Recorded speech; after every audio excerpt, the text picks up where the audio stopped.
stand for our Pledge of Allegiance.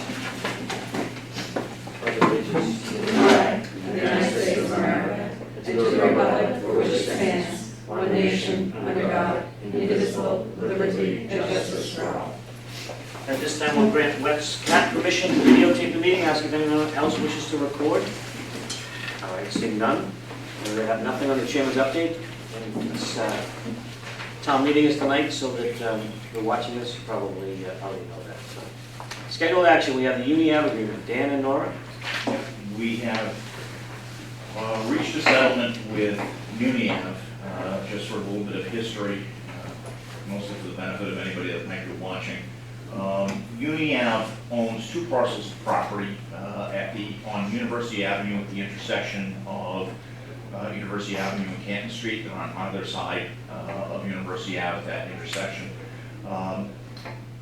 Way back when we were doing Westwood Station and doing the layouts on University Avenue for that project, the town took land from UniAv.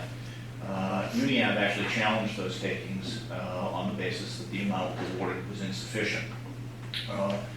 We again took land a couple of years ago from UniAv, from both UniAv entities, for that intersection. The second round of takings was pretty de minimis. But we've been talking with them for years to try and get this resolved. I'm happy to report that it's resolved.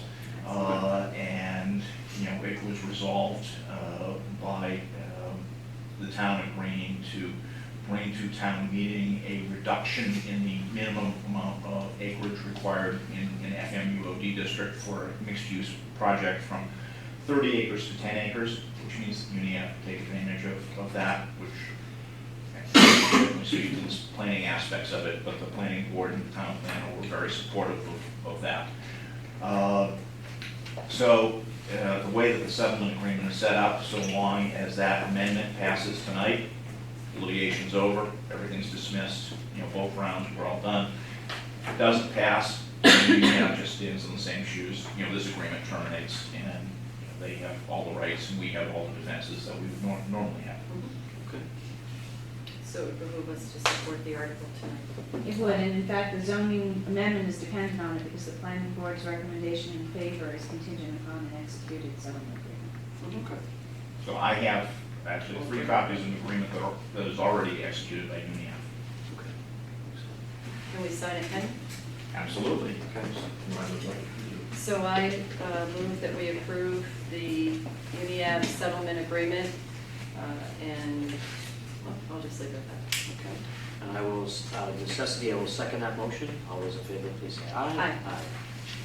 Okay. Tomorrow we have a second issue, correct? We have the right of first refusal. Dan, you still have the floor. Yes, I do. We have reached agreement with the Girl Scouts of Eastern Massachusetts on the terms of a right of first refusal. The last time we were here, the major sticking point was the term. We were pushing for 50 years, they wanted 30 years. Guess what we settled on? 40. Gee, it's awful hard negotiating. Yeah. I wish we'd done that 3 weeks ago. You suggested that, right? Yes, the remainder of the agreement is fairly straightforward legal stuff that we had worked out. The tricky part to this is that Girl Scouts of Eastern Massachusetts and the Westwood Adult Girl Scouts are engaged in litigation. And the Westwood Adult Girl Scouts are trying to get what they call a constructive trust placed on the Hanlon parcel that would impose the same requirements on that land that they say was applicable to the land behind Town Hall. The court, the judge in that proceeding has ordered the parties basically to a standstill. Don't sign any agreements regarding the Hanlon parcel, don't encumber it with a mortgage or a right of first refusal. So GSEM is not in a position to either sign a construction contract or to sign the right of first refusal. And I gave you in your package here tonight a letter from Kathy Murphy, who is the lawyer for GSEM. I said I was going to need an escrow letter from her because I need assurances, if you sign the right of first refusal, that once they have the ability to sign it, they will sign it and we can record it. So that's what that letter says. You know, we have been negotiating from the position of saying, you're not going to get any money for the construction contract until you sign this. That's a difficult position for us to take. I won't get into the details. I'm comfortable with this. I think Nora's less comfortable, and you should probably hear from her about it. But, you know, I can't, you know, we have basically an agreement that says they'll give us a right of first refusal. They acknowledge of it. I can't see how they would go, you know, they're on the record in court proceedings. I really can't see how they would go out and try and sell it. What if they did? You have an action back against them for damages. Do you want to be heard, Nora? Yeah, so my concern is just in the fourth part of that agreement, that Yeah. it says that the town will provide funding for the construction contract within 3 days of their signing the construction contract. So just so you understand where that stands, on, I think it was April 21st, we met with representatives from the Girl Scouts of Eastern Massachusetts and the contractor, Bob Fallon. He signed the contract. They were not able to sign it until we had a signed right of first refusal at that time. So they took the contract back and said they'll sign it when they can and provide it to him. So now a couple of weeks, a week and a half or so has gone by. He doesn't have the signed contract. This agreement says that once they sign it, once they get the court to allow them to sign it, we have 3 days to provide the money. It doesn't say anything about holding back those funds or not allowing them to sign that contract until we actually have the right of first refusal signed. So I'm still a little uncomfortable because I think the original terms were that we would have the construction contract follow the right of first refusal. So I think that this agreement, I understand why Dan and the attorney for Girl Scouts of Eastern Massachusetts have drafted the way they have, but there's nothing in there that says the Girl Scouts have to sign the GSEA. And we could have paid, they could sign the contract as soon as the court allows them to do that. I'm concerned that the court may allow them to sign the contract and not the right of first refusal to get construction started, and I just think that leaves us in limbo. So we're trying to proceed with the construction for the benefit of the local Girl Scouts, who have in turn sued the Eastern Girl Scouts. So if the Eastern Girl Scouts were to not honor this pending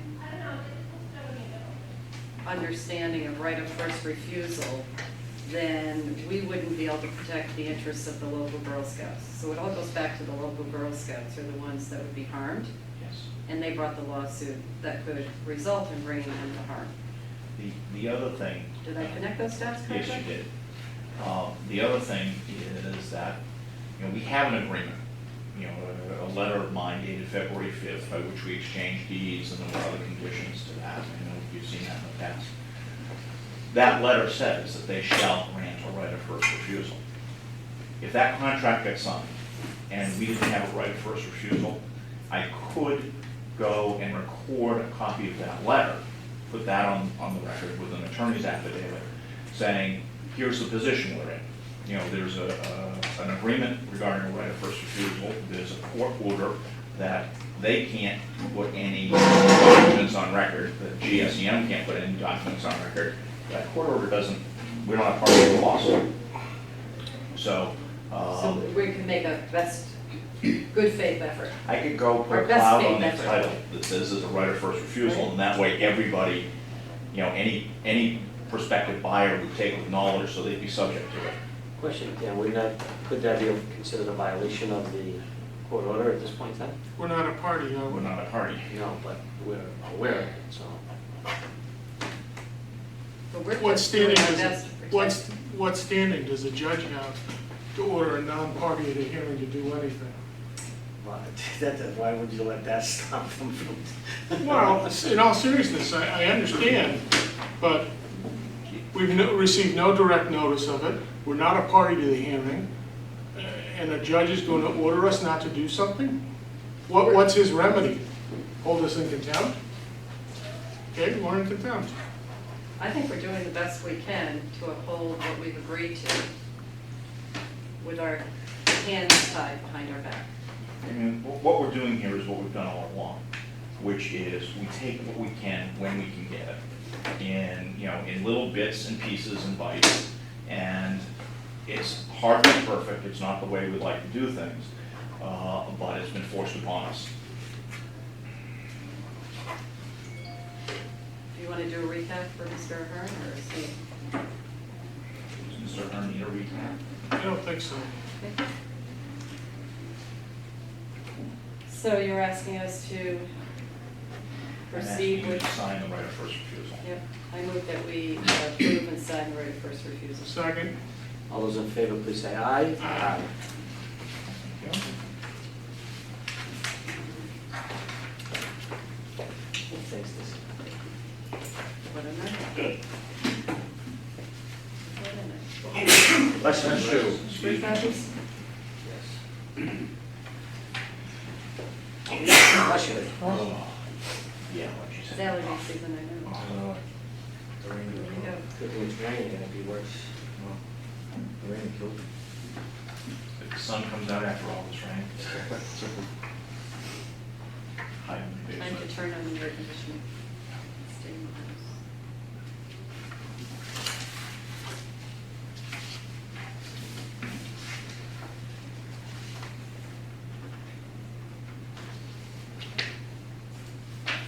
And so we think that with this, construction can start when? Well, the one other thing I wanted to mention to you is that the judge has also, I mean, he's said they can't even sign the construction contract. Okay. So, That way. one question for the board to consider, and I have talked to GSEM council about this, but I have not talked to Westwood Adult Girl Scout Council about this, we switched calls today, missed each other today. Would be whether you want to direct Mike to send a letter that I would draft to the judge saying, explaining that from the town's perspective, this house is not getting built, we want to get it built. Would you lift your stay on the construction contract and signing the right of first refusal? So this can proceed. So this can proceed. Are we in danger of losing our bid? Yes. I don't think we have any choice. Yeah, the price could change, Bob could be delayed because he needs to get his guys occupied. He basically said, I can only hold it so far. I need to. He said he cannot hold it right now, so until the contract Oh, then it's with urgency. is signed, Yeah. he can't guarantee How, it will work. How quickly do you think you can get the judge to rule on that request? He said he would rule quickly Is this on the Superior Court judge? land court. Land Court? Okay. Land court. Yeah. He did say he was gonna move quickly on the motion for injunction, Yeah, and the motion for loose pendants, yeah. which, what does that mean? 5 to 7 days usually, within a week. So I think we'll hear from him pretty soon, and I think what sending a letter will do will be to push him to actually decide the underlying case a little bit more quickly. I move that we authorize Michael to send a letter to the judge asking for permission to begin the construction project. Second. All those in favor, please say aye. Aye. Could you make sure that letter also asks him to approve signing the right of first refusal? It does.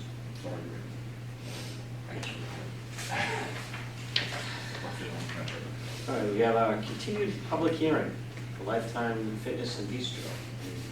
You were going to meet with them last week? Yes? Good evening. I received a letter today from Adam, the corporate counsel, addressing Board of Selectmen. Actually, the letter is not written by him, but it was sent to me by him. It's written by James Spoler, the Vice President and Senior Associate General Counsel for Lifetime Fitness. And it says, Lifetime was requested to provide a letter regarding the provision of alcoholic refreshments without appropriate licensure on the same day as the public hearing of its application to withdraw the request for an on-premise wine and malt beverages license. While I'm not aware of the provision of alcoholic refreshments at Lifetime's Westwood Club without appropriate licensure, Lifetime is investigating as to whether this occurred and any information would be helpful in the investigation. In the interim, please be advised that prior to applying for an alcohol license, Lifetime Fitness occasionally ran programs at the Westwood facility, as they customarily do at numerous facilities in other parts of the country, which programs involved food and refreshments, possibly including alcoholic refreshments. Possibly. Means they can do it in other states. But lo and behold, they cannot do it in Massachusetts. Possibly. Mhm. Should I continue? Yeah. To the extent that Lifetime Fitness ran these programs without appropriate licensure, the management of Lifetime Fitness did not realize that Massachusetts has a strict policy requiring that a one-day license be issued by the local authority for such events unless they are operated by a Massachusetts ABCC licensed catering service. To the extent that these programs were not operated by a Massachusetts ABCC licensed catering service, Lifetime apologizes for ignorance of the Massachusetts requirements, which is understood not to be an excuse for prior violations. Lifetime will comply with all applicable rules and requirements going forward. You have my sincere apologies for non-compliance, and this is underlined and bolded. Regardless of the outcome of today's public hearing, Lifetime will investigate this matter. Please do not hesitate to call me directly with any questions or concerns. Sincerely, James Spoller, VP and Senior Associate General Counsel. I had a dean at my law school Yes. who used to say, ignorance of the law is not an excuse, except on exam day. I think this is most appropriate here. So, Shall we send them the footage where his employees said they never served alcohol and only mocktails? I actually did already send a link to Adam Lukey of the last the hearing that we had at the Downey School. yes. Yeah.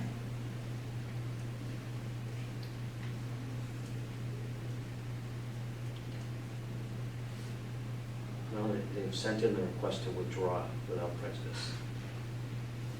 So we have three options.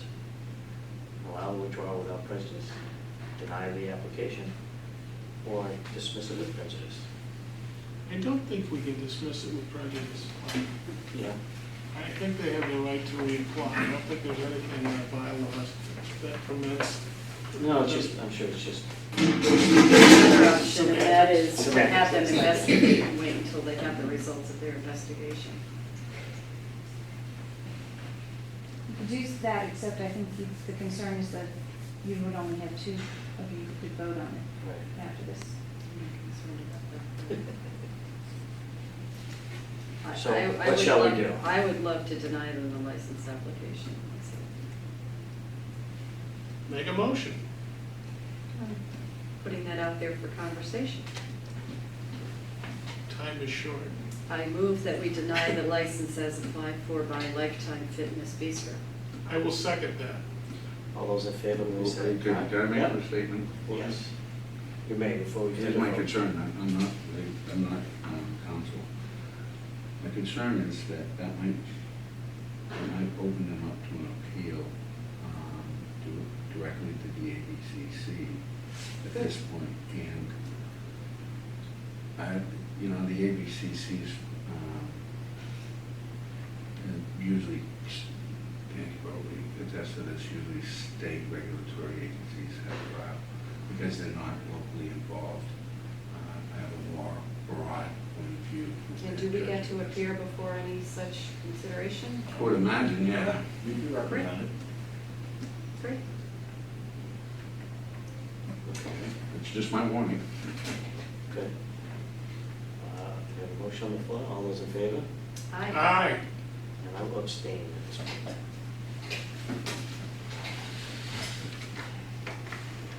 Motion carries. Yes, it does. All right, moving along. We have the Interfaith Mini Walk for Hunger. Thanks, Jack. So we have a, thank you, James. We have the Interfaith Mini Walk for Hunger on May 15th at 1 o'clock in the afternoon, requested by the Interfaith Project Red Mini Walk. It is a 3-mile long walk for the Westwood Food Pantry. We have the route in our package.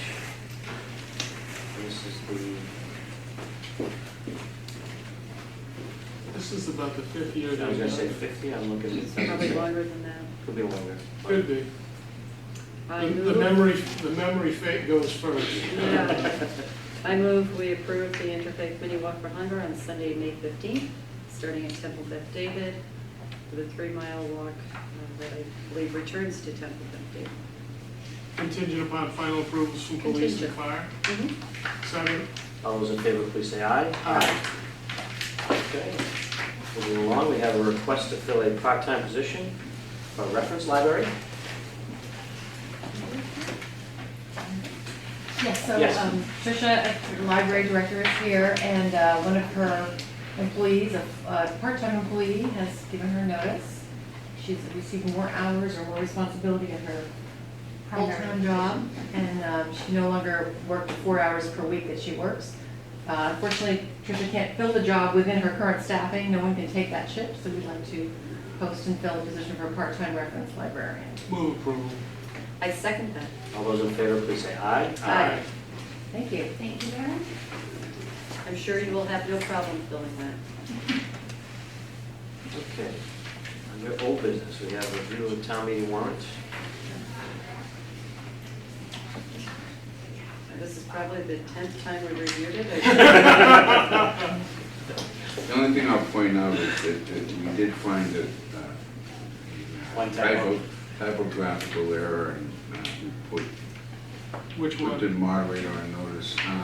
Article 21, there's a section that says, It should be and/or. exactly, What's the, I don't have the it's memorized. an "of" instead of an "or." It should say, notwithstanding any general or special law to the contrary, and it says notwithstanding any general or special law to the contrary.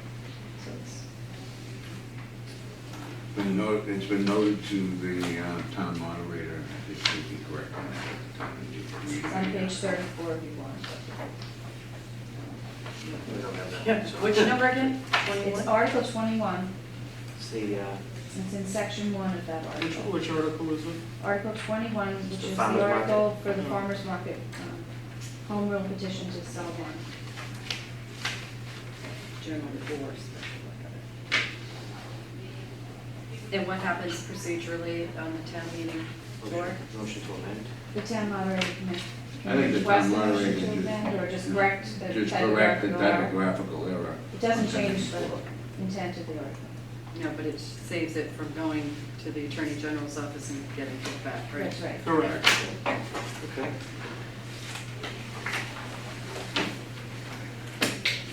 Anything else? Okay.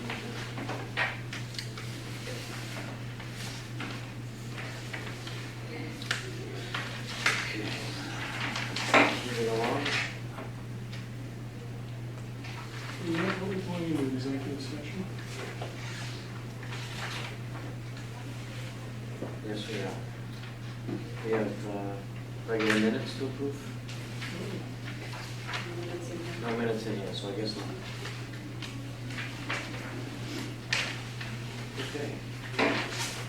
So that will conclude our meeting. The Board of Selectmen will be going to an executive session to discuss one issue related to the collective bargaining, of which would have a detrimental effect on the position of the governing body if discussed or held in open session.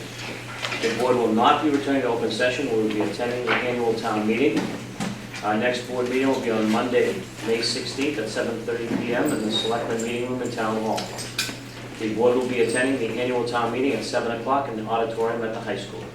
Before we Yes. have a motion, I'd like to ask if we can invite Mr. Hickey to join us in executive session. I think you should, I'm fine with that. Okay? and I think Joan should stay as well. Okay. Up to you. We have Hey, John, so what is your role? I move we go into executive session for the aforementioned I'm the director of labor reasons. relations at Boston. Sorry? Mr. Ahern. Aye. Mrs. Hyde. Aye. Mr. Walsh. Aye. I get to go.